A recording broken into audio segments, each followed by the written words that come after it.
It's the Sod Pod. Brought to you by Grassland Agro. The Sod Pod.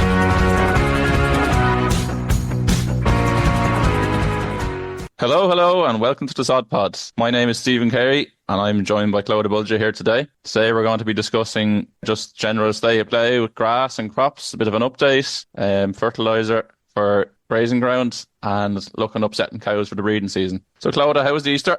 Easter was fine, Stephen. It was quiet now, thank God. Lovely stuff. How was yours?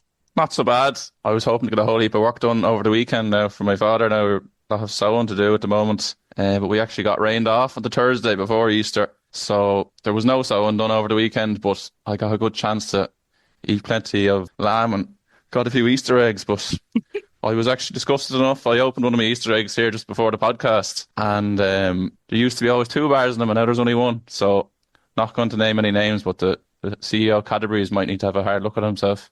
Anyway, how are things looking on farm, Clodagh? What's the story on Grassland Farms? Yeah, Stephen, I suppose, look, start off every podcast, I suppose the last couple of weeks it's saying it's been a very tough and unusual spring. There's still been no let up in the weather so far. So I suppose with the weather conditions and the rise in input costs and everything, it certainly hasn't been straightforward for farmers. But I suppose in terms of grazing, it's been quite varied across the country. Some farmers, I suppose, on heavier ground are only getting going with the grazing season now, whereas some farmers are actually heading into their second grazing rotation. So I suppose a problem on a lot of farms at the moment is there's paddocks there with nearly too much grass that cows unfortunately aren't going to get to graze. 1, that it's too wet, and 2, that it's gone too heavy. So I think some farmers have decided to let those paddocks bulk up and hopefully get them taken off in the form of bales and hopefully set the grass up for the second grazing rotation. So hopefully the weather will come right for that, because I suppose we all know how important that second grazing rotation is for good quality, highly digestible feed, which is going to drive on solids, fertility and overall performance. You were there at the Grass 10 Awards there yesterday, Stephen. Was there much happening at that? So Grassland Agro are stakeholders with Grass 10 competition. So we were down at Johnstown Castle just awarding the county winners for Leinster. Grass 10, for anyone that doesn't know, the objective is to get 10 grazing events in the season. So they were looking back at 2025 season. And in fairness, there's some serious operators there. There was fellas with 8 or 9 grazing events there last year, which was fair going. So I suppose a special shout out to Liam Rochford. He was the Leinster winner, and he's going forward for the provincial winners to see who the country winner is. But some great farmers there in the day, and we got a bit of a tour of Johnstown Castle then, which is a research centre of Teagasc, and they just talked us through what sort of research is going on in Johnstown Castle, which was quite interesting. I'd say it was quite eye-opening for a lot of the farmers. Some of it was quite high-tech. There was lysimeters, as they call them. Basically, they're taking cores of soil from different farms, from the likes of Moore Park and Grange, I think it was as well. And the idea of that is they're looking at nitrogen losses, but they're looking at them in Johnstown Castle. So you've the different soil types then from the different farms, but you've the same weather, because if you just have one variable, you can kind of account for how the different soil types are affecting nitrogen losses. So that was very interesting. A lot of great work been done there. And we also got a bit of a tour of their multi-species swords and their grass clover swords.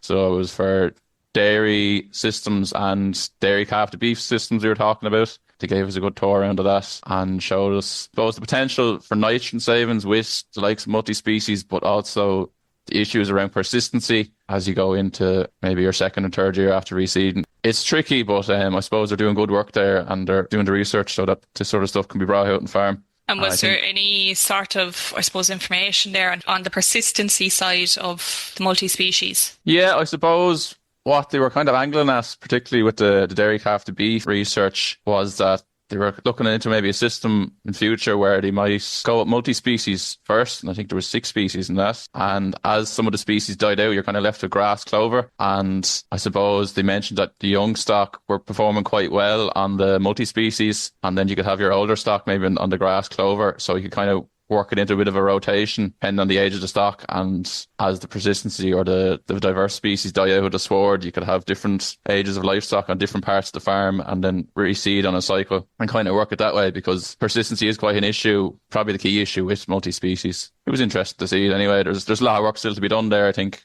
but they are making a lot of headway in fairness to them. So I know it was a good day in fairness. Moving on from that then, what is the latest, I suppose, of putting fertiliser out on grazing land? Yeah, again, Stephen, look, I'm going to use the word variable. It has been variable in terms of fertiliser applications across the country. I suppose now we're kind of looking at an NPK plus S type product, obviously where our phosphorus allowances allow. Definitely in places where it didn't get slurry so far this year or on index 1 and 2 ground for phosphorus as well, will definitely need a shot of phosphorus. In terms of nitrogen, I suppose the aim on drier farms is to have 80 units an acre spread by early May. I suppose the important thing to note as well is to start with the sulphur applications, as I think sometimes we can be a little bit late to incorporating that bit of sulphur. Sulphur is going to help with nitrogen use efficiency and protein formation as well. So I suppose the advice is to drip feed it in throughout the year, as it can be quite susceptible to leaching in the soil as well. So a general rule of thumb is about 12 units of nitrogen to 1 unit of sulphur. So I suppose just in cases where there's a small P allowance, just to make sure to keep reseeding in the back of the head as well, as this phosphorus is going to be very important for establishing that sward as well. And just as I mentioned reseeding, it might be a good time to earmark fields that you want to reseed this year, as you know, April, May is one of the better times in the year to reseed, as generally I suppose conditions are optimum and it helps with reducing the likes of weed burdens and stuff like that. Okay. And just on the phosphorus, Clodagh, something I've noticed as we do nutrient management plans and talk to farmers around the country, just in light of lower milk prices, I get the impression that some dairy farmers are considering or decided to go on a phosphorus holiday for the year. What are the dangers of doing that, and what would you think of that? Definitely is a danger, Stephen. Like, I suppose especially in ground that's already index 1 and 2 for phosphorus, you know, that's going to seriously struggle, because I suppose coming back to the actual role of phosphorus is it's going to support your rooting and it's going to help your plant tiller there at the start of the year. And I suppose the danger of taking a pea holiday from the grazing side of things anyway, you can see swards start to go quite sparse, and you know, phosphorus is very important for energy as well, especially for setting cows up for the breeding season as well. You know, it's just something you don't really want to skimp on this year at all. I don't know, what are your thoughts there on the crop side of things? I suppose even just in terms of phosphorus first, maybe some tillage farmers are thinking of cutting back on phosphorus too, but you have to be quite careful as well. It is such an important nutrient for, as all the things you mentioned there. If there is reserves in the soil, there might be a bit of scope to cut back slightly, but often with high offtakes of cereal crops or oilseeds and legumes, phosphorus levels in soils generally aren't that high unless organic manures are put into the system. So maybe if organic manure has been used, there might be scope to cut back on the chemicals slightly, but I'd be careful about doing it anyway, for sure. I suppose in terms of what's going on in tillage farms in general and what should be going on, obviously a lot of sowing at the moment whenever we get the weather. I think a lot of the beans were sowed in a dry spell last week. We certainly got ours in at home. It was our priority because it was getting a little bit late, and you'd be just conscious of the cutting date, the back end of the year. You don't want that running into October for obvious reasons. But I think a lot of the beans are sown now, and spring barley is the next big priority. But work is getting done. I'm not sure what the weather is for the weekend. I won't make any predictions in case anyone ends up giving out to me. But just don't rush into seed beds either. Make sure they're nice and dry, particularly headlands, before you start working land. It might look all right for the first few weeks, but then roots get hit compaction if land is worked in poor conditions. So at this stage, another couple of days won't kill us. In terms of the winter crops, the winter barley, I'd say nitrogen should be all out on it now. We should be finished spreading nitrogen by growth stage 31, definitely by growth stage 32 anyway. So I'd say a lot of crops are coming up at that stage. And just to be vigilant of diseases from now on, net blotch or mildew or whatever you might have. In terms of oilseed rape, probably should be finished with nitrogen very soon as well. If spreading granular fertiliser, just the logistics of not damaging the crop, it probably needs to be on already. Liquid nitrogen, there might be a little bit of scope to delay it if you can lift booms over the crops. In terms of wheat, I think I mentioned the last podcast that nitrogen, the main split should be on growth stage 31, just to make sure that we're getting out growth regulators and herbicides. It's getting a little bit late for herbicides now. Weeds are probably getting quite strong. Just you mentioned there, Stephen, on the growth regulators and the herbicides. Is there anything I suppose we need to be careful of there? Definitely, Clodagh, yeah. It's been quite a cold March, and even the first week of April has had quite cold temperature at night time. And I've seen crops that got herbicides and they really seem to have knocked them back. So just to be very careful of temperatures when applying the products, particularly if you're mixing a growth regulator with a herbicide, because they're often both hormonal products and it affects the crop as well as the weed. And the crop has to get over the stress of the growth regulator and the herbicide. So making sure you spray with the correct temperature is essential. Now, as the month moves on, we should be seeing higher temperatures, but still this first week of April has been quite cold and spraying opportunities have been limited, just been harsh enough. So just be mindful of that. And that goes for other crops that need growth regulators, such as maybe winter oats or winter rye, and possibly winter barley still as well. In terms of the oats and the rye, then you're looking to finish off your nitrogen by probably growth stage 32, and just to keep an eye out for mildew in both of those crops.